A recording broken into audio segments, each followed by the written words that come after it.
சரி, இதையோட இந்த யோசேப்புடைய செய்தியை ஒரு நிறைவுக்கு கொண்டு வந்து முடிப்பேன்.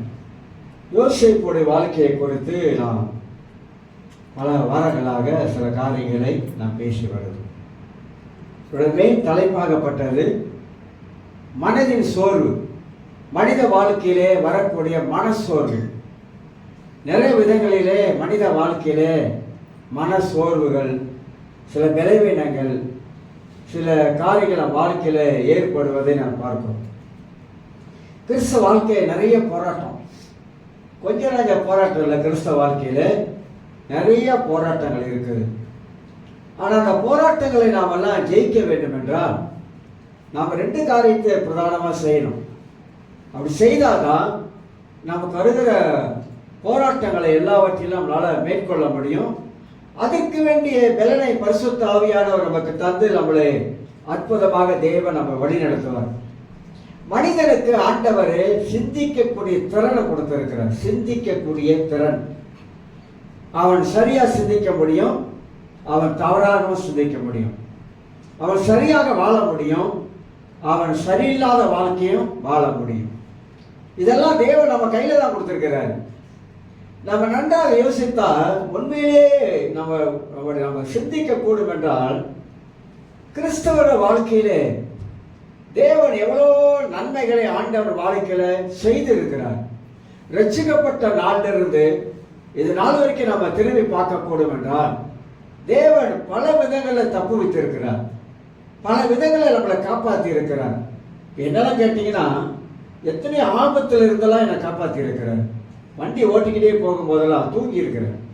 அந்த மாதிரி சூழ்நிலையெல்லாம் கர்த்தர் காப்பாற்றி இருக்கிறார். பல விதங்களில் ஆக்சிடென்ட் நடக்காத படிக்கு ஒரு என்ன சொல்லுவாங்க, ஒரு மயிரிலை அப்படின்னுவாங்க, அந்த மாதிரி இதெல்லாம் காப்பாற்றி இருக்கிறார் ஆண்டவர். இப்போ அதெல்லாம் திரும்பி பார்க்கும் பொழுது தேவன் எவ்வளவா நம் வாழ்க்கையில செய்திருக்கிறார், எவ்வளவா நம் வாழ்க்கையில் செய்து கொண்டு வரார். ஆக மனித வாழ்க்கையில இப்படி பல விதங்கள்லாம் வாழ்க்கையில பல காரியங்கள் ஏற்பட்டாலும் ஆனால் மனிதன் கர்த்தரை மட்டும் விட்டுறக்கூடாது, கடவுளை விட்டுறக்கூடாது, தேவாலயத்தை விட்டுறக்கூடாது, தெய்வ ஆராதனையை விட்டுறக்கூடாது, தேவனுடைய வார்த்தையை விட்டுறக்கூடாது. இதில் தான் கிறிஸ்தவ வாழ்க்கையை அடங்கி இருக்குது. கிறிஸ்தவ வாழ்க்கை அதில் தான் நம்ம அஸ்திபாரம் போட்டு வளர ஆரம்பிக்கிறோம். அதனால நாம யோசேப்புடைய வாழ்க்கையில பல துயரமான சம்பவங்கள், கசப்பான வாழ்க்கை, மன போராட்டங்கள், இதெல்லாம் யோசேப்புடைய வாழ்க்கையில யோபுடைய வாழ்க்கையில இருந்தான். யோபை பற்றி இன்னும் சரியா தொட்டு நான் பேசுறேன், யோசேப்பை பற்றி தான் பேசிக்கொண்டு வருகிறேன். இன்றைக்கு அந்த போன வாரத்தில் விட்டு அந்த பகுதியை தொடர்ந்து முடிச்சுட்டு 7வது காரியமாக சுருக்கமாக சொல்லி நான் முடிக்கவிருக்கிறேன். யோசேப்பு அவருடைய வாழ்க்கையில பொறுமை உள்ளவன் அப்படி சொன்ன. ரொம்ப முக்கியம் கிறிஸ்தவ வாழ்க்கையில பொறுமை என்பது ரொம்ப ரொம்ப முக்கியமானது ஒன்று என்பதை அறிந்து கொள்கிறோம். அதுல கடைசியா நான் சொன்னேன், யாக்கோப்பு இதை விசுவாச பரீட்சை என்பது நமக்கு விசுவாச பரீட்சை. இந்த விசுவாச பரீட்சைக்குள்ளலாம் யோசேப்பு கடந்து போனான் என்பதை குறித்து நாம் கடைசியாக சொல்லி முடித்தேன். இப்படிப்பட்ட சூழ்நிலை வரும்பொழுது யோசேப்பு பொறுமையாக இருந்தான், சிறைச்சாலையிலே பொறுமையாக இருந்தான். காரணம் கர்த்தர் அவரோடு கூட இருந்தார் என்பதை நாம் அறிந்து கொள்கிறோம். இன்றைக்கு அந்த அடிப்படையில் இன்னும் சில காரியத்தை நாம் சிந்திக்கவிருக்கிறோம். இப்படிப்பட்ட சோதனைகள் ஏன் வருது? உங்களுக்கு எனக்கும் ஏன் சோதனைகள் வருகிறது? சோதனையை பலவிதமாக நாம் பிரித்து காட்டலாம். மனித வாழ்க்கையில வரக்கூடிய சோதனைகள் பல விதங்களிலே பைபிள்ல எழுதப்பட்டிருக்குது. எப்படியெல்லாம் மனித வாழ்க்கையில சோதனை வருகிறது? சிலர் சொல்லுவாங்க, ஆண்டவர் என்ன ரொம்ப சோதிக்கிறார்னு. கடவுள் ஒரு நாளும் ஒரு மனிதனை சோதிக்கிறவர் அல்ல, அப்படி என்பதும் வேதம் நமக்கு சொல்லுகிறது.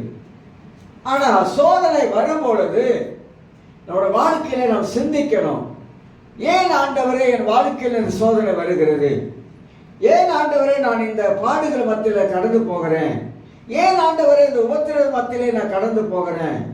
அப்படிலாம் சிந்திக்கும் பொழுதுதான் பரிசுத்த ஆவியானவர் நம்மோடு கூட இடைப்படுகிறவராய் இருக்கிறார். சோதனை காலங்களில் நாம் என்ன செய்ய வேண்டும் என்று வேதம் நம்ம காட்டுகிறது. வேதத்தில் நிறைய பேருக்கு சோதிக்கப்பட்டாங்க. நான் அடிக்கடி சொல்லுவேன், ஆபிரகாமுக்கு 8 விதமான சோதனைக்குள்ளாக ஆபிரகாம் கடந்து போனார். அப்போ ஆபிரகாம் என்ன பண்ணாரு? அந்த மாதிரி சோதனை காலங்களில் என்ன செய்தாரு? தாவீது சோதனைக்குள்ளாக கடந்து போனார். அப்போ சோதனை காலங்களில் தாவீது என்ன செய்தாரு?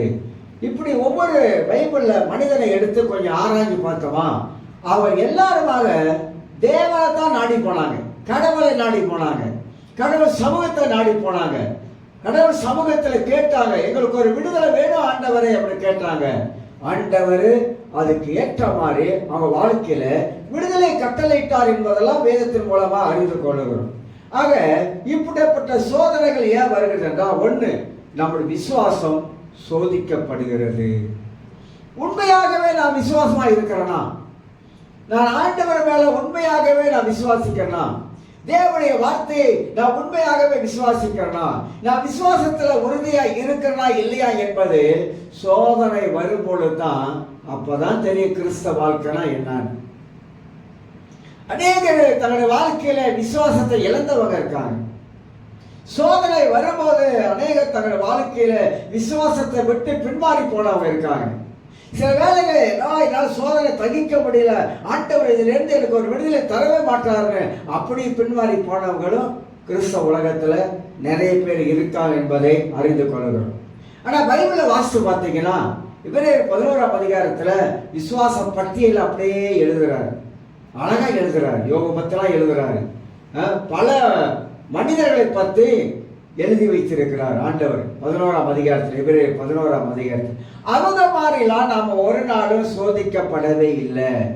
அவங்க மாதிரிலாம் நம்மளாம் சோதனைக்குள்ளாக ஒரு நாளும் கடந்து போகல என்பதை நாம் தெளிவாக அறிந்து கொள்ள வேண்டும். நாம் சோதிக்கப்படுவது விசுவாசத்தின் மூலமாக நாம் சோதிக்கப்படும் என்றால், நமக்குள்ளே இருக்கிற விசுவாசம் உண்மையா இருக்கக்கூடும் என்றால், அந்த சோதனைகளை விசுவாசத்திலே ஜெயிக்க முடியும், விசுவாசத்தில் மேற்கொள்ள முடியும். என் வாழ்க்கையில நிறைய சாட்சிகள் சொல்லலாம், நான் சொல்றது கிடையாது. ஏன்னா கடவுளின் நாமத்தை மட்டும் மகிமைப்படுத்த வேண்டும் என்பதற்காக.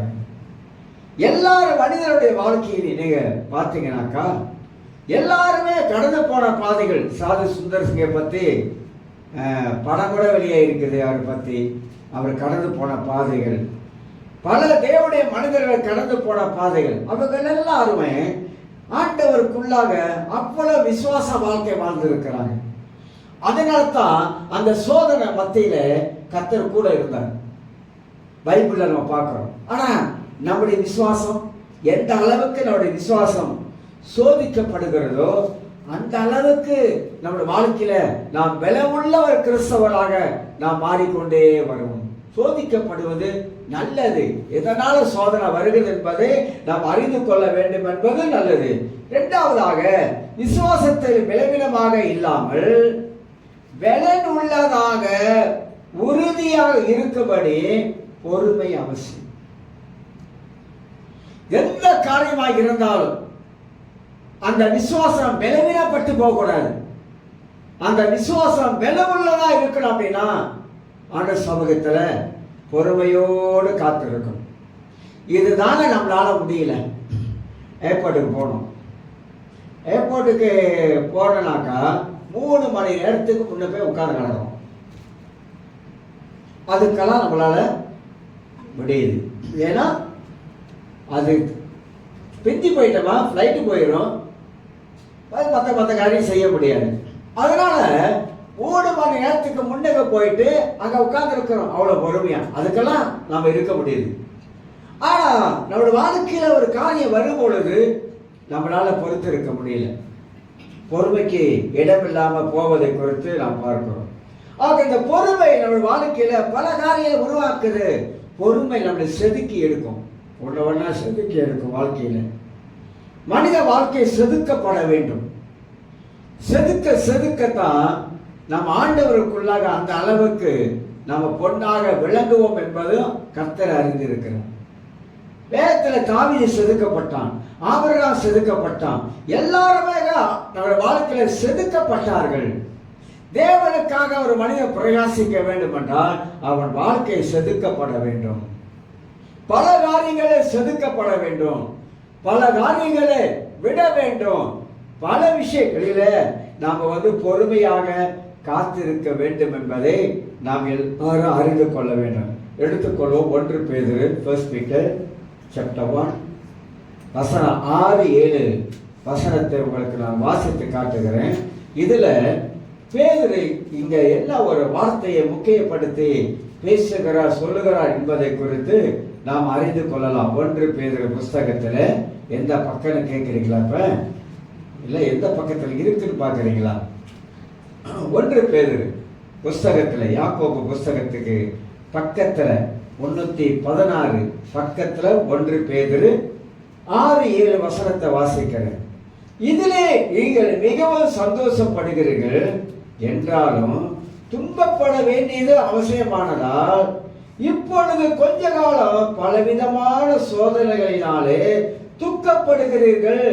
7 வசனம், அழிந்து போகிற பொன் அக்கினியினாலே சோதிக்கப்படும், அதை பார்க்கிலும் அதிக விலைப்பட்டதாய் இருக்கிற உங்கள் விசுவாசம் சோதிக்கப்பட்டு இயேசு கிறிஸ்து வெளிப்படும் போது உங்களுக்கு புகழ்ச்சியும் கனமும் மகிமை உண்டாக காணப்படும் என்று வாசிக்கிறோம். இந்த வசனத்தை எதுக்கு பேதுரு இப்படி பொண்ணை பத்தி பேசுறாரு, தங்கத்தை பத்தி ஏன் பேசுறாரு, ஏன் விசுவாசத்தை பத்தி பேசுறாரு, ஏன் சோதனை பத்தி பேசுறாருனாக்கா இதுக்கு ஒரு பின்னணி இருக்குது. நேரோ மன்னர் காலத்துல நீங்க பார்த்தீங்கன்னா சரித்திரத்துல நேரோ மன்னரை பத்தி நீங்க படிச்சிருந்தா உங்களுக்கு தெரியும். அவருடைய காலத்துல கிறிஸ்தவர்களை பயங்கரமாக சித்திரவதை பண்ணணும், பயங்கரமான கொடுமைப்படுத்தினான், கிறிஸ்தவர் மேல படிய போட்டான். அதன் நிமித்தமாக கிறிஸ்தவர்கள் நிறைய பேர் சாகடிக்கப்பட்டாங்க, பயங்கரமாக கொல்லப்பட்டாங்க. நீங்க இந்தோனேசியா சைனா தேசத்தெல்லாம் கிறிஸ்துவோடைய வரலாறு கொஞ்சம் திருப்பி பார்த்தீங்கன்னா, செஜாரா கொஞ்சம் பார்த்தீங்கன்னாக்கா, அந்த நாட்களில் சைனா கம்யூனிஸ்ட் தேசம், அதனால கடவுள் நம்பிக்கை இல்லாதவங்க. அப்போ அந்த காலத்தில் சைனாவில் போய் சுவிசேஷம் சொல்ல போனவங்க, அசிஸ்டன்ட் ஆயிலர் இவங்களாம் சுவிசேஷம் சொல்ல போனவங்க. அப்போ ஆதி காலங்களில் அப்படி சுவிசேஷம் சொல்ல போகும்போது நிறைய பேர் ரட்சிக்கப்பட்டாங்க, நிறைய பேர் ரட்சிக்கப்பட்டு சபையில் சேர்க்கப்பட்டாங்க. அப்போ இந்த கம்யூனிஸ்ட் சீனர்கள் என்ன பண்ணாங்கனாக்கா, ஒரு முறை ஒரு குழந்தை பெற்றெடுத்த ஒரு தாயை ஒரு கம்பத்தில் கட்டி போட்டாங்க. கட்டி போட்டு அவன் கேட்குறான், இயேசுவை நீ மறுதலிக்கலனா உன்னுடைய பச்சையில குழந்தை இருக்குத, 2 வயசு குழந்தை இருக்குத, அதை உன் கண்ணை முன்னுக்கு இந்த செவுத்தில் அடித்து சாகடிப்பாங்க. அப்போ அந்த பெற்றெடுத்த தாய் ஒரு நாள் இயேசுவை நான் மறுதலிக்கவே மாட்டேன், அந்த அந்த குழந்தையோட காலை அப்படி பிடிச்சி செவுத்தில் தூக்கி அப்படி அடித்தான். அந்த ரத்தம் அந்த தாயோட மூஞ்சில பட்டுச்சு. அப்படி வாழ்ந்திருக்காங்க அன்னைக்கு விசுவாசத்தோட, மரணத்தை கூட அஞ்சாதவங்க. நீங்க சபை சரித்திரங்கள்லாம் படிச்சு பார்க்கும்போது நம்ம வாழுகிற இன்றைக்கு வாழுகிற கிறிஸ்தவ வாழ்க்கை காத்தூசிக்கு அவங்க வாழ்க்கைக்கு ஈடாகாது. இன்னைக்கு நினைச்சா சபைக்கு வருவோம், நினைச்சா சபைக்கு வர மாட்டோம், லீவு போட்டுருவோம், வாரத்தில் ஒரு நாள் லீவு போட்டுருவோம், அதுலேயே லீவு போடுவோம், அந்த வாரக்கணக்கு நமக்கு இருக்குது. ஆனால் அன்னைக்கு அப்படி இல்லை. அன்னைக்கு சைனால எல்லா அண்டகரன் ஊழியங்கள், மறைமுக ஊழியங்கள் கூடி கூடி ஜெபம் பண்ணுவாங்க, பயந்து ஜெபம் பண்ணுவாங்க. ஒரு பைபிள் கிடைக்காது, ஒரே ஒரு தாள் கிடைக்கும். எல்லாரும் துணியை ஒரு தலையில போத்துக்கிட்டு அந்த பைபிளை உள்ள வச்சு அந்த தாளை மட்டும் படிப்பாங்க. படிச்சுட்டு அடுத்த ஆளுக்கு அதை பாஸ் பண்ணுவாங்க. அதுக்கு அடுத்தது அப்படியே கொடுத்துட்டு வருவாங்க. அப்படி வாழ்ந்தவர்கள் கிறிஸ்தவர்கள் விசுவாசத்துல. அந்த விசுவாசத்துக்கு நமக்கு இருக்கிற விசுவாசத்துக்கு ஏணி வச்சாலும் எட்டாது. ஆனா அப்படி வாழ்ந்தவங்க தான் இன்னைக்கு சைனால பெரிய பெரிய சபைகள் இருக்குது. சைனா பயங்கரமான ஒரு எழுப்புதலுக்குள்ள கொண்டிருக்கு கிறிஸ்தவ உலகத்தில். உங்களுக்கு தெரியுங்களா? அண்டுகரான ஊழியர்கள், மறைமுகமான ஊழியர்கள்லாம் பயங்கரமா பரவி கொண்டு போகுது. எங்க மலேசியாவுக்கு சீனர்கள் சைனால உயிரை பணைய வச்சு ஊழியம் செஞ்சுட்டு வராங்க. நம்ம வேலைக்கு போறோம், வீட்டுக்கு வர்றோம், நல்ல சாப்பாடு இருக்கு, சாப்பிட்றோம், படுக்கிறோம், அப்புறம் நல்லா தூங்குறோம், எந்திரிக்கிறோம், வேலைக்கு போறோம். இதான் பிரேயர் கூட இல்லை இன்னைக்கு. பல ஜபம்லாம் இப்போ வந்து பேச்சே கிடையாது, ஜபத்துக்கு இடமே கிடையாது. அதெல்லாம் வந்து தூரம். ஒரு முறை தினகரையா சொல்வார், காலம் வரும் அப்படின்னாரு. அப்ப பிரசங்கத்தில் கேட்டீங்கன்னா தெரியும், காலம் வரும் உன் பிள்ளைகளுக்காக நீ கண்ணீர் வடிப்ப அப்படின்னாரு. இப்போ உனக்கு தெரியாது, ஆனா ஒரு இருள் காலம் வரும், ஒரு இருண்ட காலம் வரும், அப்பொழுது நீ கண்ணீர் வடிப்ப. வேலை கிடைக்காது, வேலை கிடைக்காம போயிடும், எல்லாமே வாழ்க்கையில நெருக்கமா வந்துடும், அன்னைக்கு நீ அழுது பிரயோஜனம் இல்லை அப்படின்னாரு. அந்த மாதிரி நாம சொகுசான ஒரு நல்ல ஆசீர்வதிக்கப்பட்ட ஒரு நாட்டில் இருக்கிறதுனால நமக்கு 3 வேளை சாப்பாடு கிடைக்குது. 3 வேளை தாண்டி 5 வேளையும் சாப்பிட்றோம். அப்படிதானே? நினைச்சா என்னது, நினைச்சா நமக்கு சாப்பாடு இருக்குது, எல்லா சாப்பாடு இருக்குது. மலேசியாவில் எல்லா சாப்பாடு இருக்குது, சீன சாப்பாடு இருக்குது, மலைக்கார சாப்பாடு இருக்குது, மியான்மர் சாப்பாடு இருக்குது, அந்த சாப்பாடு இருக்குது, எல்லா சாப்பாடு இருக்குது, எல்லாம் இருக்குது. எதை விரும்புகிறோமோ அதெல்லாம் நம்ம சாப்பிட முடியும். அதுதான் மலேசியா நல்ல ஆசீர்வதிக்கப்பட்ட ஒரு தேசமா இருக்குது. இந்த தேசத்துல கர்த்தர் அவரை ஏன் வச்சிருக்கிறாரு, எதனால ஆண்டவர் வச்சிருக்கிறாரு அப்படின்னாக்கா, இந்த தேசத்தை மக்கள் ரட்சிக்கப்பட வேண்டும், அதற்கு நம்ம என்ன செய்ய வேண்டும், திறப்பின் வாசல்ல இந்த மக்களுக்காக நான் ஜெபிக்க வேண்டும்.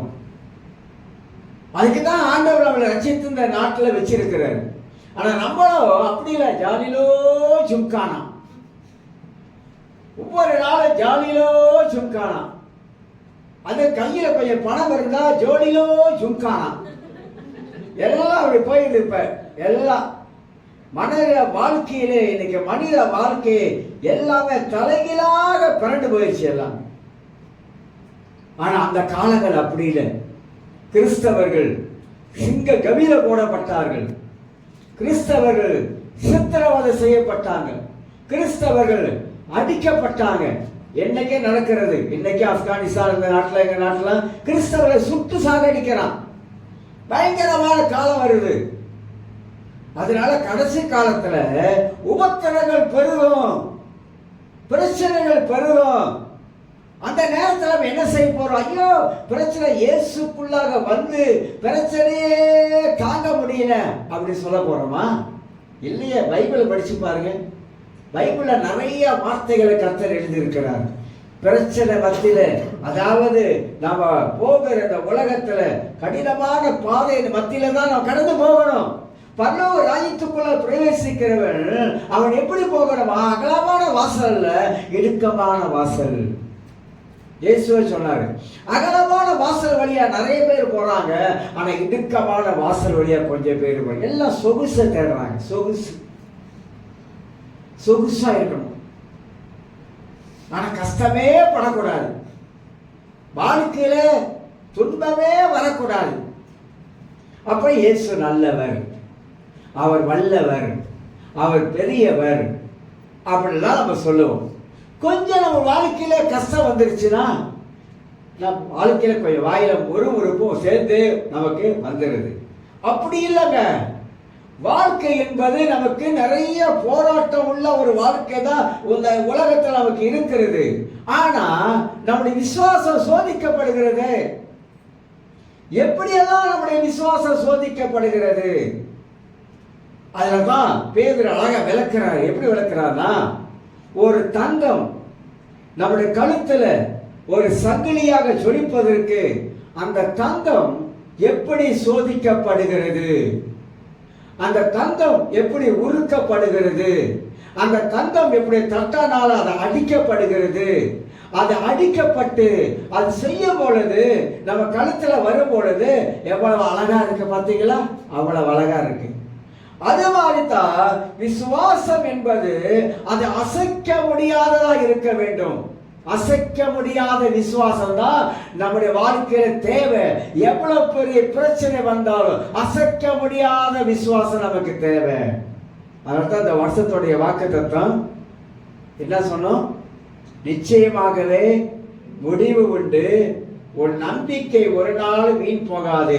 இந்த வாக்கு தத்துவத்தை வைத்து, ஆண்டவரே என் வாழ்க்கையில நிச்சயமாக ஒரு நாளைக்கு ஒரு முடிவு உண்டு ஆண்டவரே, என் நம்பிக்கை, நான் வைத்திருக்கிற நம்பிக்கை, நான் வைத்திருக்கிற விசுவாசம் ஒரு நாள் என் வாழ்க்கையில வீண் போகாத ஆண்டவரே நீங்க சொல்லிக்கொண்டே வந்தீங்கன்னாக்கா அந்த வாக்கு தத்தம் நம் வாழ்க்கையில நிறைவேறும். வாக்கு தத்தங்களை சுதந்திரிக்க வேண்டும். பழைய ஏற்பாட்டில் மனிதனுக்கு கொடுக்கப்பட்ட, ஒரு தனிப்பட்ட மனிதனுக்கு கொடுக்கப்பட்ட வாக்கு தத்துவத்தை நீங்கள் நானும் எடுக்க முடியாது. ஆபிரகாமுக்கு கொடுக்கப்பட்ட வாக்கு தத்துவம் ஆபிரகாமுக்குரியது. உன்னை பெரிய ஜாதி ஆக்குவேன், ஆபிரகாமுக்குரியது. சரிங்களா? அதை வச்சுக்கிட்டு ஆண்டவர் அதை கீழெல்லாம் விட்டுருவோம். கீழே உன்னை சபிக்கிறவர்களை நான் சபிப்பேன், அதெல்லாம் விட்டுருவோம். அது தனிப்பட்ட மனிதனுக்கு, தனிப்பட்ட மனிதனுக்கு கொடுக்கப்பட்ட வாக்கு தத்தம் தனிப்பட்ட மனிதனுக்கு. யோசுவா சொல்றாரு, நீ கால் வைக்க தேசமெல்லாம் உனக்கு சொந்தமா கொடுப்பேன். தனிப்பட்ட மனிதனுக்கு கொடுக்கப்பட்ட வாக்கு தத்தம். அதை வச்சுக்கிட்டு ஆண்டவரே நீ கால் வைக்க தேசமெல்லாம் எனக்கு சொந்தமா கொடுப்பேன்னு சொன்னீங்க ஆண்டவரே, நான் கால் வச்சிருக்கேன் ஆண்டவரே இந்த இடத்துல, அதனால எனக்கு சொந்தமா கொடுங்க ஆண்டவரே. அப்படி ஜெபிக்காதீங்க, அது தப்பு. வாக்கு தத்தங்கள் பழைய ஏற்பாட்டில் இருக்கிற வாக்கு தத்தங்களை கவனிச்சு பாருங்க. சிலர் சொல்லுவாங்க, உன்னை கீழாக்காமல் உன்னை மேலாக்கிடுவேன். ஆண்டவர் சொல்லியிருக்காரு, உன்னை கீழாக்க மாட்டேன், உன்னை மேலாக்கிடுவேன், உன்னை வாழாக்க மாட்டேன், தலையாக்கிடுவேன். அப்படிலாம் அடுத்த டூப்பா விட்டுவாங்க பாருங்க. விட்டுவாங்க ரேடியும் பயங்கரமா. ஆனா மேல உள்ள வசனத்தை வாசிக்க மாட்டாங்க. ஒரு கண்டிஷன் இருக்குது. நீ மேலாகணும்னா ஒரு கண்டிஷன் இருக்கு. மேல வாசித்து பாருங்க, கீழே பதில் கிடைக்கும். நம்ம மேல வாசிக்காம கீழே பதிலை வச்சுக்கிட்டு நான் ஆண்டவர் சொல்லிடுவாங்க எடுத்தோம், நீ கீழே மாட்ட, மேல ஆகிடுவேன், நீ அப்படி ஆகிடுவ, நீ இப்படி ஆகிடுவ, நீ ரெக்க கட்டி மேல பறப்ப, நீ விமானத்துல அடிக்கடி போவ. சொல்லிடுவா, விமானத்துல அடிக்கடி போயிட்டே இருப்ப, அமெரிக்கா போவ, லண்டன் போவ.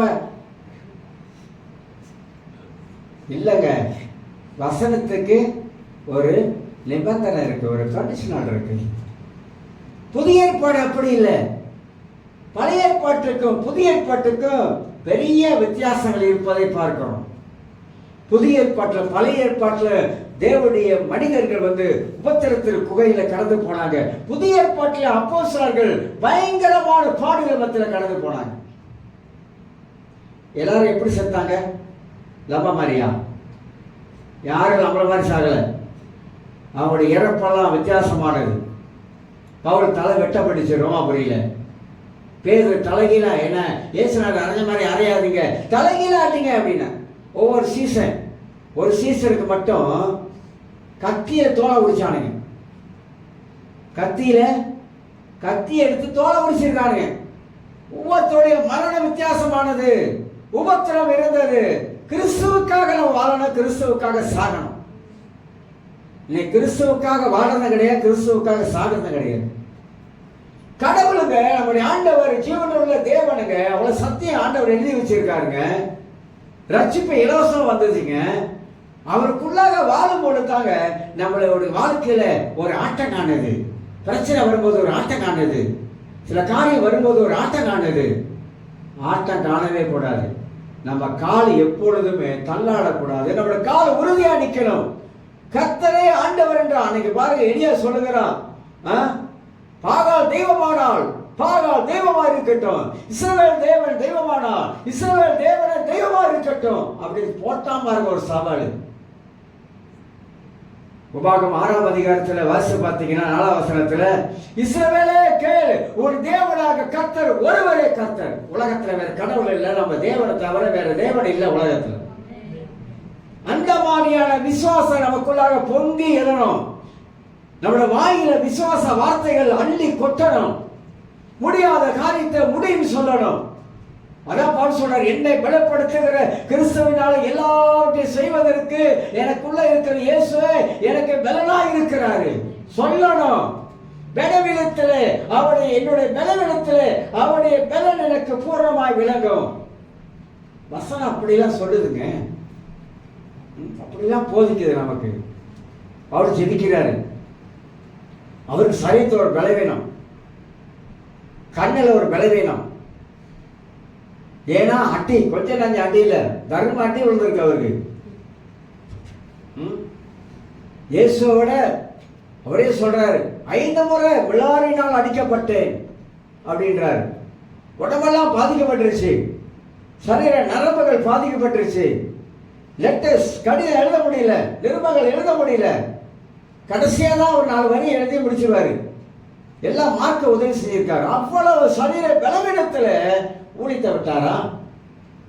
சொன்னாரா, ஆண்டவரே ஏன் ஆண்டவரே என்னை வந்து அழைச்சிங்க, என்னை அழைச்சி வந்து இவ்வளவு என்னை வந்து கஷ்டப்படுத்துறீங்க, வேதனைப்படுத்துறீங்க அப்படின்னு சொன்னாரா? இல்லைங்க. கிறிஸ்து எனக்கு ஜீவன், சாவு எனக்கு ஆதாயம்ன்றாரு. சொல்ல முடியுமா? நம்ம கிறிஸ்து எனக்கு ஜீவன், சாவு எனக்கு ஆதாயம் சொல்ல முடியுமா? அந்த மாதிரியான விசுவாசம் நமக்குள்ள இருக்கணும். விசுவாசம் எப்படிங்க வரும்? எப்படி வரும்? எப்படி விசுவாசத்தை வளர்த்து கொள்றது? எப்படி விசுவாசத்துல நிக்கிறது? எப்படி விசுவாசத்துல நம்ம வந்து வாழ பழகிறது? சொல்லுங்க, எப்படி பழகிறது? நிறைய பேருக்கு விசுவாசம் வந்து குறைவா தான் இருக்குது. விசுவாசம் என்பது அசைக்க முடியாத ஒரு காரியம், அசைக்க முடியாத ஒரு காரியமா இருக்கணும். அதனால்தான் பேதுரு சொல்லும் பொழுது, ஒரு தங்கம் எப்படி அதனுடைய நெருப்புல அது வந்து புடமிடுகிறதோ அது போல நம்முடைய வாழ்க்கையில விசுவாசம் புடமிடும் என்பதுதான் வேதத்தோடைய சத்தியம். உங்களுக்கு எனக்கும் சரி, உலகத்துல இருக்கிற வரைக்கும் இந்த விசுவாசம் புடமிட்டு கொண்டே இருக்கும். அப்ப புடமிடுகிறது என்றால் அது ஏன் புடமிடுதுன்னா, நான் உண்மையாகவே நான் வந்து தங்கம், நான் உண்மையான தங்கம், நான் போலியான தங்கம் இல்ல, இதுல கலப்படம் கிடையாது, இது செம்பு கலக்கல, நான் ஒரிஜினல் அப்படின்னு காட்டுது. அந்த மாதிரி தான் கிறிஸ்தவங்க. நான் ஒரிஜினல் கிறிஸ்தவன், போலி கிறிஸ்தவன் அல்ல, ஏமாத்து கிறிஸ்தவன் அல்ல, மாய்வாள கிறிஸ்தவன் கிடையாது. எனக்குள்ள இருக்கிற விசுவாசம் உண்மையான விசுவாசம். நான் ஆண்டவரை சார்ந்து வாழ்றேன், எந்த மனிதனை சார்ந்து வாழல. நான் கர்த்தரை சார்ந்து வாழுகிறேன், நான் கர்த்தரை நோக்கி பார்க்கிறேன். அவர் தான் எனக்கு எல்லாவற்றுக்கும் எல்லாமா இருக்கிறாரு. அப்படித்தான் நம்முடைய வாழ்க்கையில விசுவாச வார்த்தைகளை பேச ஆரம்பிக்கணும். விசுவாச வார்த்தைகளை ஒரு மனிதன் சொல்ல சொல்ல சொல்ல அடி மேல அடி அடிச்சா தமிழ்ல சொல்லுவாங்க, அம்மையும் நகரும். விசுவாச வார்த்தைகளை சொல்ல சொல்ல சொல்ல பிசாசு கண்டு நம்மளை பார்த்து நடுங்க ஆரம்பிப்பான். ஏன்னா அவனுக்கு வந்து பைபிள் படிக்கிறது பிடிக்காது, அவனுக்கு வந்து கடவுளுடைய வார்த்தையை சொல்லுவது அவனுக்கு பிடிக்காது. ஒரு சம்பவம் ஞாபகம் வருது, சொல்லியிருக்கலாம் என்னன்னு தெரியல. டேவிட் யங்கிஷோ அவர் புத்தகத்தை படிக்கும்போது ஒரு முறை அவர் சொல்றாரு, அவர் வந்து ஜப்பான்காரங்களுக்கும் கொரியாக்காரங்களுக்கும் ஆகாது பகை, யுத்தத்தில் பகை. அப்ப ஜப்பான்காரன் நிறைய கொரியாக்காரங்கள் சாவடிச்சிருக்காங்க. அப்ப இவருக்குள்ளாக ரொம்ப ஒரு மனசுல ஒரு கசப்புறது இருக்குது. ஆனா கர்த்தர் வந்து ஜப்பான் தேசத்துக்கு அனுப்புறாரு ஊழியத்துக்கு. 3 நாள் கூட்டம் பிரசவம் பண்ண சொல்லி அனுப்பியிருக்காரு. இவரு போய் பிரசவம் பண்றாரு, 10 நாள் போய் பிரசவம் பண்றாரு. ஆனா இவருக்குள்ள ஒரு விதமான இது இருக்கு, இந்த ஜப்பான்காரன் தானே நம்ம கொரிய மக்களால் அப்படி கொண்டு விட்டாங்க அப்படின்னு சொல்லிட்டு பண்ணிட்டு வீட்டில் வந்து பெட்டில் படுத்தாங்க. படுக்கும்போது ஒரு கருத்த உருவம் அப்படியே தச்சுரூபா அப்படி கருத்த உருவம் நின்று சிரிச்சிச்சான். ஏன் நாட்டுக்கு நீ வந்துட்டியா, ஜப்பானுக்கு நீ வந்துட்டியா, ஜப்பான்ல வந்து நீ வந்து இயேசுவை சொல்ல வந்துட்டியா, அப்படி இப்படி சிரிச்சுக்கிட்டு பேசிட்டான். அப்ப இவருக்கு ஒரே பயமா, என்னடா அது அப்படின்னு சொல்லிட்டு அப்படியே கண்ணை திறந்து பார்க்காம இவர் ஜெபம் பண்ணார். என்ன வச்சு ஜெபம் பண்ணாரு? வெளிப்படுத்தல் 12ஆம் அதிகாரம் 16 வசனத்துல, ஆட்டுக்குட்டியான ரத்தத்தினால சாட்சியின் வசனத்தினால அவனை ஜெயிச்சிரேன்னு நீ சொன்னீங்களா ஆண்டவரேன்னு சொல்லி பரிசுத்தாவி சொன்னாராம். அந்த வசனத்தையே திரும்ப திரும்ப சொல்லு அப்படின்னா. எதை சொன்னாரு? வசனத்தையே திரும்பி திரும்பி சொல்லு அப்படின்னு. திரும்ப திரும்ப திரும்ப சொல்ல சொல்ல சொல்ல அப்புறம் பரிசுத்தாவி சொன்னார், வந்து கொஞ்ச நேரத்துல பாரு அவன் மைண்ட் ஓடிடுவான் அப்படின்னு. அதே மாதிரி டேவிட் யங்கிஷோ அந்த வார்த்தையை சொல்ல சொல்ல சொல்ல கொஞ்ச நேரத்துல பிசாசு ஓட்டான். அப்பதான் சொன்னார், ஆண்டவரே இந்த ஜப்பான் மக்களை மன்னிக்கிற ஆண்டவரே, ஜப்பானியர்களை மன்னிச்சிடுறேன், செஞ்ச காரியத்தெல்லாம் மன்னிச்சிடுறேன் அப்படின்னு 3 நாள் கூட்டத்தை வெற்றியெல்லாம் முடிச்சுட்டு போனான். ஒன்று அறிந்து கொள்ள வேண்டும், சில தேவனுடைய மனிதர் வாழ்க்கையில சில அனுபவங்களை நாம் அறிந்து கொள்ள வேண்டும். ஒரு முறை கெனத்தேகன் மத்தியில் அமெரிக்காவில் புகழ்பெற்ற பிரசித்தி பெற்ற ஊழியர், அவர் ஒரு நாள் வியாதியாய் மருத்துவமனையில் படுத்திருக்கும் பொழுது ராத்திரி 12 மணி யாரோ வெள்ள உருவ போட்டு அப்படியே நடந்து வந்தாங்க படியில். இவர் நினைச்சாராம், யாரா ராத்திரி 12 மணிக்கு ஒரு நேசா இருக்குமோ, நேசா வராங்க போலன்னு அப்படி நினச்சிக்கிட்டு இருந்தார். இயேசு அப்படியே நேராக அந்த கிட்ட வந்து நாக்காடி எடுத்து உட்கார்ந்து சொன்னாங்க, நீங்கள் பார்த்தேன்னு சொன்னீங்களா? நான் பார்க்கல, புஸ்தகத்தில் வாசித்தேன். கெனத்தேகன் புஸ்தகம் த வேர்ட் அப்படின்னு ஒரு மேகசின் விடுவார், அருமையான வார்த்தைகளாக இருக்கும். அப்போ அதில் எழுதியிருக்கார் அவரு.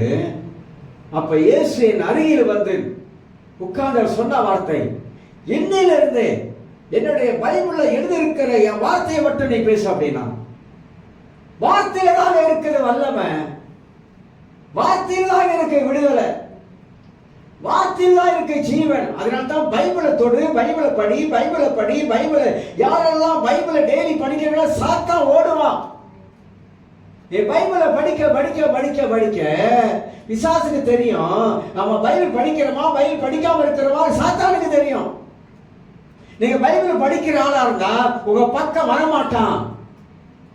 ஏன்னா நீங்க பைபிள் வந்து தேவனுடைய வார்த்தையை படிக்க ஆரம்பிக்கிறீங்க. அந்த வார்த்தையிலிருந்து ஆவியானவர் உங்களுக்குள்ளாக கிரியை செய்ய ஆரம்பிக்கிறார். அந்த வார்த்தை மூலமா தேவன் பேச ஆரம்பிக்கிறார். அந்த வார்த்தையின் மூலமாகத்தான் நமக்கு வருகிற சோதனை எல்லாம் விடுதலையாக்கி விசுவாசத்துல பலவானா மாத்துகிறார். வார்த்தை தான் விசுவாசத்துல பலவளவனா மாற்றும். வார்த்தையை கொண்டுதான் ஆவியானவர் நமக்கு ஞாபகம் ஊட்டுறார். அதனால்தான் பைபிளை படிங்க. கிறிஸ்தவர்களை பைபிளை படிங்க. கிறிஸ்தவர்களை வீட்டில் போய் பைபிளை தூக்கி போட்டு வச்சிடாதீங்க. கிறிஸ்தவர்களை டெய்லி பைபிளை படிங்க. டெய்லி ஆகாரம் சாப்பிடுவது போல, பசியாறுவது போல, 3 வேளை சாப்பிடுவது போல பைபிளை டெய்லி வாசிங்க. அந்த பைபிள்ல இருந்தா ஆவியானவர் ஞாபகம் ஊட்டுவாரு. சோதனை காலங்கள்ல பைபிள் வார்த்தைகள் நமக்கு அப்படியே வரும். எத்தனை பேர் அதெல்லாம் அனுபவிச்சிருக்குன்னு தெரியாது. சோதனை நேரம், கஷ்ட நேரத்துல, பிரச்சனை நேரத்துல ஆண்டவர் வசனங்களா நமக்கு தந்து கொண்டு இருப்பார்.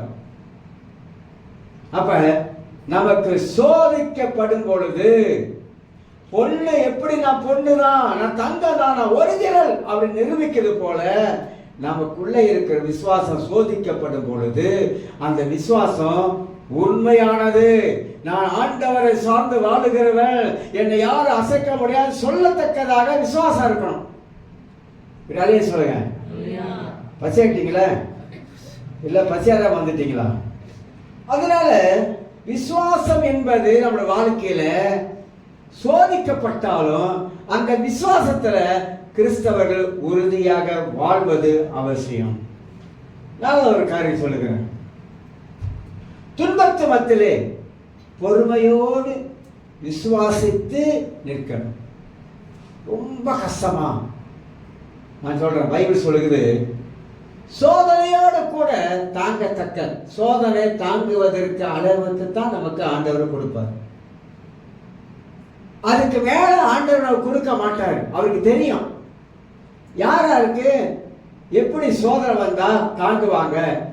தாங்க முடியாதவங்களுக்கு அதெல்லாம் ஆண்டவர் கொடுக்க மாட்டார். தாங்க முடியறவங்களுக்கு அது வரும். நமக்கு சின்னது வந்தாலே நம்ம சின்ன பிள்ளை மாதிரி தாங்க முடியாம போயிடும். ஆனா அதோடு கூட தப்பித்து கொள்ள வரக்கூடிய ஒரு போக்கையும் ஒரு வழியும் தேவன் உண்டாக்குவார். சொல்லணும், ஆண்டவரே நீங்க எப்போதுமே எனக்கு ஒரு வழியை வச்சிருப்பீங்க ஆண்டவரே. மனிதனுக்கு ஒரு வழிதான் தெரியும், தேவனுக்கு 1000 வழி தெரியும். நம்ம கடவுள் நினைச்சாருனாங்க, அவர் நினைச்சார். நான் அடிக்கடி பலவிதமா யோசிப்பேன், பலவிதமா சிந்திப்பேன். எப்படி சிந்திப்பேன்னா, கடவுள் மகா பெரியவர். அவர் நினைச்சாருன்னா ஒரு நொடி போதில்ல அவரால் நம்ம சூழ்நிலையில மாற்றி அமைக்க முடியும். முடியாதா? நிச்சயம் முடியும். தேவரே நீ சகலத்தை செய்ய வல்லவர். யோபு சொல்லுங்க, நீ செய்ய நினைத்தது ஒரு நாளும் தடைப்படாது. எந்த சடப்பைய சனியை சாத்தானும் என் வாழ்க்கையில வந்து தடுக்க முடியாது. நீ செய்ய நினைக்கிறது, என் வாழ்க்கையில் ஆண்டவரே நீ செய்ய நினைக்கிறது யாருமே தடுக்க முடியாது. ஆண்டவரே நிச்சயமா அவர் செய்ய நினைத்ததை நம் வாழ்க்கையில அவர் செய்து முடிப்பான். நிச்சயமா செய்து முடிப்பான். அதனால வசனமெல்லாம் நம் வாழ்க்கையில சிந்திக்கும் பொழுது இந்த விசுவாசமாகப்பட்டது துன்பத்து மத்தியிலே நாம் வந்து பொறுமையோடு காத்திருக்கணும். அதுதான் கர்த்தர் விரும்புகிறார். பொறுமையாயிருக்கும். அவர் சொல்லுவார், காணா ஒரு கல்யாணத்துல யோவான் 2ஆம் அதிகாரத்துல அழைப்பு வருது. இயேசு வராரு. கல்யாணத்துல எல்லாருக்கும் தெரியும் ரசம் குறைஞ்சிருச்சு. உடனே இயேசுவோட தாய்க்கு வராங்க. உடனே என்ன சொல்றாங்க, தண்ணீரை ரசமாக மாற்றி கொடுங்க மாதிரி குறைஞ்சி போச்சு. தண்ணீரை ரசமா மாற்ற அவருக்கு முடியும். ஆனா அவங்க என்ன சொல்ல வராங்க, ரசம் குறைஞ்சிருச்சு. அவங்களுக்கு என்ன தெரியுது, இவர் ஏதாவது ஒரு அற்புதம் செய்வார்னு அவருக்கு தெரியும், அவங்களுக்கு தெரியும். ஆனா இயேசு என்ன சொன்னாரு, ஸ்திரியே உனக்கு எனக்கு. ஸ்திரீனா யூத வழக்கத்துல கனத்துக்குரியவங்க. நான் வேற மாதிரி நினைக்கூடாது, கனத்துக்குரியவங்க. என் வேலை இன்னும் வரலை, பொறுமையாக அவசரப்படக்கூடாது. என் வேலை இன்னும் வரலை.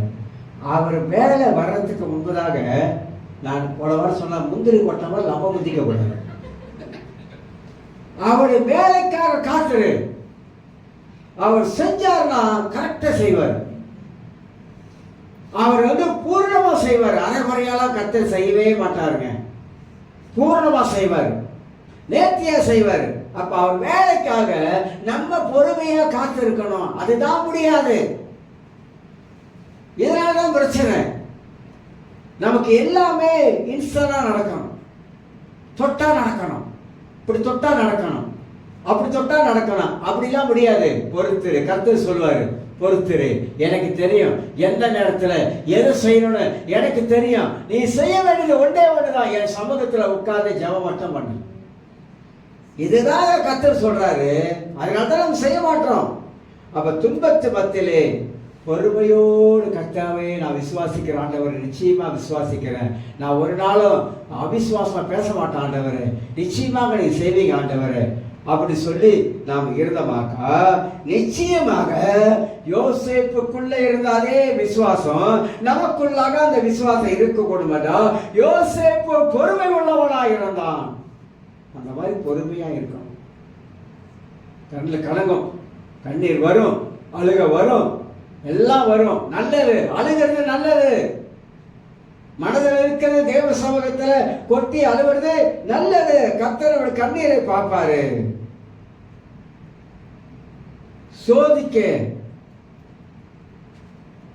சோதிக்கப்படுகிற என்ற வார்த்தை மூல வார்த்தையில கிரேக்க வார்த்தையில என்ன சொல்லு அப்படின்னா, நாம் உண்மையிலேயே விசுவாசிக்கிறோமா? மூல வார்த்தையில 3 அர்த்தத்தை சொல்லுது. உண்மையிலேயே விசுவாசிக்கிறோமா? நான் மனசாட்சி தொட்டு சொல்லுவோம், ஆண்டவரை சோதனை காலங்களில் உண்மையாகவே விசுவாசிக்கிறேன்னா ஒண்ணு. இன்னொரு வார்த்தை அதிலே அர்த்தத்தில் சொல்லப்படுது, விசுவாசிப்பதாக நினைக்கிறோமா? நான் விசுவாசிக்கிறேன் அப்படின்னு நினைக்கிறோமா? சொல்றாங்க நான் விசுவாசிக்கிறேன், நடந்தா கர்த்தருக்கு ஸ்தோத்திரம், நடக்கலனாலும் அப்படி சொல்றல. அந்த மாதிரி 3வது ஒரு காரியம் அந்த வார்த்தையில விசுவாசிக்கிற என்ன சொல்கிறவன் என எப்படி அது வெளிப்படுகிறது? நான் விசுவாசிக்கிறேன் அப்படி என்பது நான் சொல்றதுனால அது எப்படி வெளிப்படுகிறது? வார்த்தை. என் விசுவாசம் என் ஆவியில இருக்கு, என் விசுவாசம் வாயின் அறிக்கையில இருக்கு. இது ரெண்டும் நமக்கு நல்லா தெரியணும். விசுவாசம் எங்க இருக்குன்னா என் ஆவியில இருக்கு. அந்த ஆவியில இருக்க விசுவாசத்தை நான் சொல்றேன். கர்த்தர் செய்வார், கர்த்தர் செய்வார், கர்த்தர் செய்வார், நிச்சயமா செய்வார், கர்த்தர் நடத்துவாரு, கர்த்தர் நடத்துவாரு, கர்த்தர் கைவிட மாட்டாரு, நிச்சயமா செய்வாரு. அந்த விசுவாசம் நமக்குள்ள இருக்கிற வரைக்கும் இந்த வாயில வந்து விசுவாச வார்த்தைகள் வந்து கொண்டே இருக்குன்னு சொல்றேன். வந்து கொண்டே இருக்கும். ஆக நம்முடைய வாழ்க்கையில கடுமையான சோதனைகள் வழியாக நாம் போகும் பொழுது நமக்கு இந்த பொறுமை அவசியம். பொறுமையோடு வாழ்வது அவசியம். அடுத்த பகுதியை இது இருக்குது, இது முடிக்க முடியாது. அடுத்த பகுதியை பேசி முடிக்க முடியாது, அதுக்கு அடுத்த வருஷம் ஆகிடும். அதனால 7வது காரியம் சொல்ல போறாங்க. யோசேப்பு பொறுமையாக இருந்தான். 6வது காரியம். 7வது காரியமாக யோசேப்புடைய நீங்க வாழ்க்கையில பார்த்தீங்கன்னா நேர்மை. யோசேப்புடைய 7வது காரியம் யோசேப்புடைய நேர்மை. 7வது காரியம். 7 காரியங்களை நான் ஒன்றாக பிரித்து அதில் சில காரியங்களை நான் பார்த்தோம். ஆதியாகமம் 37ஆம் வசனத்தை கொஞ்சம் திருப்பி அதிலிருந்து ஒரு சில வார்த்தைகள் மட்டும் உங்களுக்கு சொல்லிவிட்டு நான் முடிக்கிறேன். ஆதியாகமம் 39ஆம் அதிகாரத்தில் ஆதியாகமம் 39 ஒரு வசனம் இருக்குது. முக்கியமான ஒரு வார்த்தையை நான் வாசித்து காட்டுகிறேன். 7ஆம் வசனத்தை வாசிக்கிறேன். 7-8 வாசிக்கிறேன். சில நாள் சென்ற பின் அவருடைய எஜமானின் மனைவி யோசேப்பு மேல் கண்ணு போட்டு என்னோட செய்தி என்றால், அவனோ தன் எஜமானுடைய மனைவியின் சொல்லுக்கு இணங்காமல் அவளை நோக்கி, இதோ வீட்டிலே என் இடத்தில் இருக்கிறவைகளில் யாதொன்றை குறித்தும் என் ஆண்டவன் விசாரியாமல், இதுதான் முக்கியமான வார்த்தை, தமக்கு உண்டான எல்லாவற்றையும் என் கையிலே ஒப்புவித்திருக்கிறாரு சொல்லிட்டு 9, இந்த வீட்டிலே என்னிலே பெரியவன் இல்லை, நீ அவருடைய மனைவியா இருக்கிறபடியால் உன்னை தவிர வேறு ஒருவரையும் அவர் எனக்கு விலக்கி வைக்கவில்லை. இப்படி இருக்க சொல்லித்தான் எப்படி பாவம் செய்வேன் சொல்றது. இங்க யோசேப்புடைய நேர்மையான தனத்தை நம்ம பார்க்க முடியும். எப்படிங்க யோசேப்புடைய நேர்மையை குறித்து இங்க நம்ம விளக்க முடியும் அப்படின்னாக்கா, எகிப்திலே பஞ்சம் வந்துருச்சு, கானான்ல பஞ்சம், எகிப்துல விளைச்சல் இருக்குது, எல்லாரும் தானியத்தை வாங்கிறதுக்கு பணம் பண்ணாது கொடுக்கும். பணம் கொடுத்து தான் தானியத்தை வாங்கிட்டு போகணும். அப்போ அந்த பணத்தை எல்லாம் யோசிப்பு தான் வச்சிருக்காங்க. யோசிப்பு வச்சிருக்காங்க. எப்படின்னு கேட்குறீங்களா? யோசிப்புடைய சகோதரர்கள் வரும் பொழுது அந்த மூட்டைக்குள்ள பணப்பை போட்டானா இல்லையா? ஏன்னா அவங்களை பிடிக்கிறதுக்காக, அவங்களுக்கு தன்னை அறிந்து கொள்ள வேண்டியதுக்காக பணம். அப்போ பொக்கிஷக்காரன் விற்கிறதெல்லாம் வச்சுதான். நேர்மையானவன், உண்மையானவன், உண்மைத்துவம் உள்ளவன், தன் எஜமானுக்கு நேர்மையா உண்மைத்துவம் உள்ளவா வாழ்ந்தவனாக காணப்பட்டான். யோசேப்பு அவன் பொய் சொல்லாதவனாக இருந்தான், உண்மையாக இருந்தான் தன் எஜமானுக்கு என்பதெல்லாம் வேதத்துல வாசிக்கும். அப்ப தானியை விற்பதில் ஏமாத்தலாம், பணத்தை அவன் மோசடி பண்ணலாம், பல காரியம் செய்யலாம். ஏன்னா எல்லாமே அங்கதான் வசனமே சொல்லுது, என் எஜமான் உன்னை தவிர எல்லாத்தையும் என் கையில தான் கொடுத்திருக்கிறார். யாரு வந்தாலும் என்னை கேட்டு தான் தானியத்தை வாங்க முடியும். நானும் தானியத்தை வைக்கும், எல்லாம் என் கையில கொடுத்திருக்கிறார். 7 வருஷம் விளைச்சல் என் கையில கொடுத்திருக்கிறார். வருகிற வருமானம் பூரா எனக்கு தான் தெரியும். அதுல கொள்ளை அடிக்கலாமா, அடிக்க முடியாதா? நான் சொல்றேன் பாருங்க, ரட்சிக்கப்பட்ட கிறிஸ்தவர்கள் அவர்கள் கடவுளுக்கு உண்மையாய் வாழணும். நாம கடவுளுக்கு கொஞ்சம் கோணையா போனோமாக்க அவ்வளவுதான். கிறிஸ்து வாழ்க்கையை கோணையா வாழ முடியாது, கிறிஸ்து வாழ்க்கையை ஏமாத்தி வாழ முடியாது, கிறிஸ்து வாழ்க்கையை பொய் சொல்லியும் வாழ முடியாது, முடியவே முடியாதுங்க. பைபிள்ல ஆண்டவர் சொல்றாரு, ஒரு வார்த்தை இருக்குது, தேவன் பொய் சொல்ல ஒரு மனிதன் இல்லை, அதுக்கு மூல வார்த்தையில ஒரு வார்த்தை இருக்குது, அவரால் பொய் சொல்ல முடியாது. தேவன் பொய் சொல்ல முடியாது. அவர் பொய் சொல்லுகிறவர்கள் கடவுளா இருக்க முடியாது. அதனால தான் நம்மளையும் உண்மை உள்ளவனா மாத்துற. நீ உண்மையாயிரு, மரண பரியந்த உண்மையாயிரு. வெளிப்படுத்த சொல்ற சபைக்கு பார்த்து, நீ மரண பரியந்த உண்மையாயிரு. இந்த உண்மை தாங்க நம்மளை காப்பாற்றும், உண்மை தான் நம்மளை காப்பாற்றும். ரட்சிக்கப்பட்ட நம் வாழ்க்கையில வேத வசனத்தை வாசிக்கும் பொழுது நம் வாழ்க்கையில எவ்வளவுக்கு எவ்வளவு நேர்மையா இருக்கிறோமோ. சிலர் சொல்லுவாங்க, நேர்மையா இருந்தாலும் போதும், போ கொஞ்சம் அடி. வேலை செய்யறதுல எப்படி பாருங்க, ரொம்ப நேர்மையா இருக்காங்க, ரொம்ப உண்மையா இருக்காத.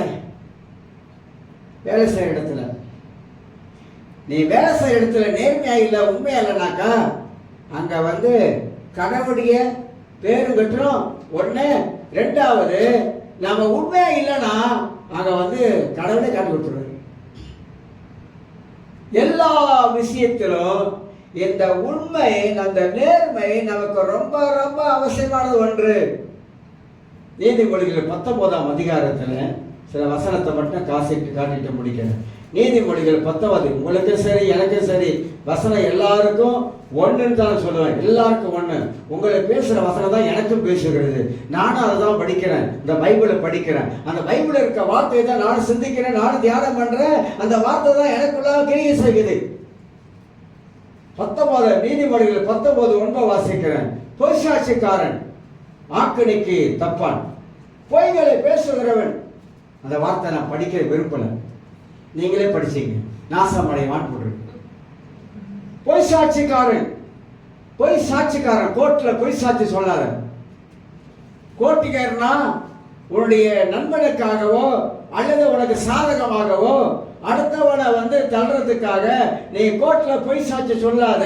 அந்த பொய் சாட்சி அமலத்தில் வந்து பைபிள் சொல்லுதுங்க. உங்களுக்கு பழைய ஏற்பாட்டில் 1 ராஜாக்கள் புஸ்தகத்தில் 20ஆம் அதிகாரம் நினைக்கிறேன், உங்களுக்கு தெரியும் நினைக்கிறேன். ஆகாப் ராஜா யார் நாபேத்துடைய திராட்சை தோட்டத்தை அபகரித்துக் கொள்வதற்காக திட்டம் போட்டா, சதி பண்ணினா. அப்ப நாபேத்து சொன்னா, இது எங்கள் பிதாக்களுடைய சொத்து, சுதந்திரம், ஒரு நாள் உனக்கு நான் விற்க முடியாது. உடனே போய் ராஜா ரொம்ப துக்கமா வீட்டுல வந்து உட்கார்ந்து இருக்காரு. அப்படியே உடனே ஏசவன் வராங்க, ராணி வராங்க. ராஜாவே, ஏன் மௌனமா இருக்கீங்க, ஏன் துக்கமா இருக்கீங்க, முகத்துல ஒரு செழிப்பு இல்லையே, வாடையா இருக்குது, கவலையா இருக்கீங்களே, என்ன விஷயம்னு. இல்ல, இந்த நாபேத் என்பவன் அவனுடைய தோட்டத்தை நான் கேட்டேன், அவன் கொடுக்க மாட்டேன்னு சொல்லிட்டான். கவலையை விடுங்க, மற்றதெல்லாம் நான் பார்த்துக்கிறேன் அப்படின்னுட்டு பொய் சாட்சிகளை கொண்டாந்து நிப்பாட்டணும். பொய் சாட்சிகளை நிப்பாட்டி அவன் மேல பயங்கரமான குற்றங்கள் சுமத்தி கல்லெடுத்து அடிச்சு அவனை சாகடிச்சான். பொய் சாட்சி யாரு? வேதம் சொல்லுகிறது, பேலியாளின் மக்களாக 2 பேர் வந்து சாட்சி சொன்னாங்க. பிசாசின் பேலியாளின் மக்கள், பிசாசின் மக்கள் சாட்சி சொல்றாங்க அவனுக்கு எதிராக. ஆமா அப்படி சொல்லிட்டு கடைசியா ஏசப்போட கதி என்னாச்சு, ஆகாப் ராஜோட கதி என்னாச்சு? நல்லா பைபிள் படிச்சுக்கணும், நல்லா உட்கார்ந்து சிந்திக்கணும், நல்லா யோசிக்கணும். இந்த மாதிரி நம்மளும் செஞ்சா நாம் விதைச்சிட்டோம், அது உடனே முளைக்காது தான், கொஞ்ச நாள் செல்லும், அப்புறம் பின்னால் யோசிப்போம். அதனால வேதத்துல நிறைய பகுதிகளிலே நம்ம பார்க்கிறோம். இன்னொரு வசனத்தை வாசிக்கிறோம் பாருங்க. இந்த பொய்க்கெல்லாம் பிதா யாரு தெரியுங்களா? பொய்க்கெல்லாம் பிதா யாரு? எல்லாருக்கும் தெரியும். பொய்க்கெல்லாம் பிதா வந்து பிசாசு. ஆனா அதுல ஒரு ஸ்டேட்மெண்ட் கொடுக்குறாரு பாருங்க. பைபிள் கொஞ்சம் நிறுத்தி கொஞ்சம் கவனமா வாசித்தா 8:44 வாசிக்கிற பாருங்க. யோவான் 8:44 அதை நான் வாசிக்கும் போது ஒரு முக்கியமான கருத்தை அண்டர்லைன் பண்ணேன். எல்லா காரியத்திலும் நீங்கள் உங்கள் பிதாவாகிய பிசாசானவர்களால் உண்டானவர்கள், உங்கள் பிதாவுடைய இச்சையின்படி செய்ய மனதாய் இருக்கிறீர்கள் அப்படின்னு சொல்லிட்டு, அவன் ஆதி முதற்கொண்டு மனுஷ கொலை பாதகனாக இருக்கிறான். சத்தியம் அவனிடத்தில் இல்லாதபடியால் அவன் சத்தியத்தில் நிலை நிற்கவில்லை. அவன் பொய்யனும் பொய்க்கு பிதாவாய் இருக்கிறபடியால், நல்லா பாருங்க, இதுதான் அவன் பொய் பேசும்போது தன் சொந்தத்தில் எடுத்து பேசுகிறான். அவன் பொய் பேசும்போது சொந்தத்தில் கதை கட்டுறாங்களே, சொந்தத்தில் எடுத்து பேசுறாங்களே, அதைத்தான் ஆண்டவர் சொல்றாரு. அப்ப நம்முடைய வாழ்க்கையில பொய் பேசும்போது சொந்தத்தில் எடுத்து பேசுவாங்க. சிலர் வந்து பொய்யை வந்து மற்றவங்க மேல போட்டுருவாங்க. இப்போ எனக்கு அப்படித்தான் சில வேலை வருது. சொல்லாததெல்லாம் நான் சொன்னேன், பாஸ்டர் தான் சொன்னாரு அப்படின்னு வந்துடுது. பாஸ்டர் சொல்லலை, பாஸ்டர் சொல்ல மாட்டாங்க. ஆனால் அழகா நம்ம மேலே ஒரு படியை போட்டுட்டு போயிடுறது. நிறைய பேர் அப்படி இருந்தாங்க, போனவங்களாம் அப்படி தான் இருந்தாங்க. பாஸ்டர் தான் சொல்லிட்டாரு, பாஸ்டர் தான் இவங்களை ஏற்ற வேணான்னு சொல்லிட்டாரு, பாஸ்டர் தான் அவங்கள போட வேணான்னு சொல்லிட்டாரு, இப்படியே பாஸ்டர் சொன்னாரு. பாஸ்டர் சொன்னவங்க யாரையாட்டும் சொல்ல மாட்டாங்க, சொன்னாலும் தெரியும். அப்புறம் அவங்க நினைச்சுக்க, ஓ பாஸ்டர் பாரு என்னை வந்து விட மாட்டேன்ட்டாரு அப்படின்னு தப்பா நினைச்சுக்குவாங்க. இல்லவே இல்லைங்க. நல்லா நேராக வந்து கேளுங்க, தைரியமாக வந்து கேளுங்க, பச்சையாக கேளுங்க, காஞ்சி போயெல்லாம் கேட்காதீங்க. நேராக வந்து பாஸ்டர் இப்படி சொன்னீங்களா பாஸ்டர் அப்படின்னு கேளுங்க. நான் சொல்கிறேன், சொன்னனா இல்லையா? அந்த மாதிரிலாம் நிறைய இந்த சொந்தத்தில் எடுத்து பேசுறது, சொந்தமா ஒரு காரியத்தை அப்படியே கதை கட்டிக்குவாங்க. அவங்களாம் கதை கட்டி அவங்களே கண்ணு வாய் மூக்கு எல்லாம் வச்சு ஒரு ஜோடிச்சு அழகா சொல்லிடுவாங்க. இதைதான் இங்க சொல்றாங்க, சொந்தத்தில் எடுத்து பேசுகிறோம். வாழ்ற வரைக்கும், கிறிஸ்துக்குள்ள வாழ்ற வரைக்கும் உண்மையா நேர்மையா வாழ்றோம். அதுதான் கர்த்தர் விரும்புகிறது. ஒருத்தன் ஏமாத்தி போய் சொல்லி இது பண்ணி அது பண்றதுனால நமக்கு அதனால ஒரு சல்லி காசு லாபம் வராது. அதனால நம்ம வாழ்க்கையில தனித்திறம் தான் பிடிச்ச நம்மளை ஆட்டம், வேற ஒன்றும் ஆட்டாது. சரிங்களா? ஆகிய எனக்கு அருமையானவர்களே, நிறைய விஷயங்கள் இருக்குது. இதோட நிப்பாட்டுகிறேன். யோசேப்பு 7வது காரியம், நேர்மை உள்ளவர். எகிப்துல இருக்கும் பொழுது தன் எஜமானுக்கு நேர்மை உள்ளவர். எகிப்துல இருக்கும்போது தன் எஜமானுக்கு உண்மை உள்ளவனாயிருந்தான். எகிப்துல இருக்கும்போது பணங்களை கையாளும் பொழுது அதிலேயே உண்மைத்த உள்ளவனா இருந்தான். அதெல்லாம் இயேசு சொன்னார், கொஞ்சத்துல உண்மை உள்ளவனை அநேகத்தில் அதிகாரியாக்கு. கொஞ்சம் உண்மை இருந்தா போதுன்றார், உன்னை அதிகத்தில் அதிகாரி ஆக்கணும். ஆனா அந்த கொஞ்சம் உண்மை நம்ம கிட்ட இருக்கா, அதுதான் கர்த்தர் பார்க்க. ஆக நம்முடைய வாழ்க்கையில பல சோர்வுகள் இருக்குதா, மனசோர்வு இருக்குதா, மன போராட்டம் இருக்குதா, பிரச்சனை இருக்குதா, எல்லாத்தையும் தூக்கி ஒரு பக்கம் வச்சுட்டு விசுவாசிங்க. யோசேப்புக்குள்ள இருந்த 7 காரியத்தை சிந்தித்து பாருங்க, தியானம் பண்ணி பாருங்க, யோசித்து பாருங்க. நிச்சயமாக நம்ம வாழ்க்கையில கர்த்தர் பெரிய ஒரு ஆசீர்வாதத்தையும் பெரிய ஒரு விடுதலையும் நன்மையான வாழ்க்கையில கட்டளையிடுவார். எல்லாரும் ஸ்தோத்திரம் ஆண்டவர்.